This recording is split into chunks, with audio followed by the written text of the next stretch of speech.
اعوذ باللہ من الشیطان الرجیم، بسم اللہ الرحمن الرحیم، ربی یسر ولا تعسر وتمم بالخیر۔ السلام علیکم ورحمۃ اللہ وبرکاتہ۔ امید ہے تمام خیرن خیریت سے ہوں گی۔ جی خیرن، ہمارا فقہ قدر جس میں ہم محتضر کے احکامات تک پہنچے تھے، اور آج ہم مرنے کے احکام کے بارے میں بات کریں گے، یعنی کہ مرنے کے بعد کے احکامات۔ 530 میں کہہ رہے ہیں مستحب ہے کہ مرنے کے بعد میت کی آنکھیں اور ہونٹ بند کر دیے جائیں، اس کی ٹھوری کو باندھ دیا جائے، نیز اس کے ہاتھ اور پاؤں سیدھے کر دیے جائیں اور اس کے اوپر کپڑا ڈال دیا جائے۔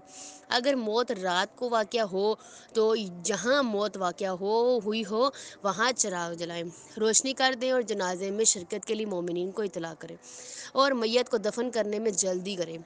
لیکن اگر اس شخص کے مرنے کے بعد یقین نہ ہو تو انتظار کریں، یعنی اس کے مرنے کا یقین نہیں ہے تو پھر انتظار کریں تاکہ صورتحال واضح ہو جائے۔ علاوہ ازیں اگر میت حاملہ اور بچہ اس کے پیٹ میں زندہ ہو تو ضروری ہے کہ دفن کرنے میں اتنا توقف کرے کہ اس کا پہلو چاک کر کے بچہ باہر نکال لے اور پھر اس کے پہلو کو سیدھے، یعنی اس کا جو عورت کا پیٹ ہوگا اس کو سیدھے اور اس کو جو ہے دفن کر دے، اس کو غسل وغیرہ دینے کے بعد۔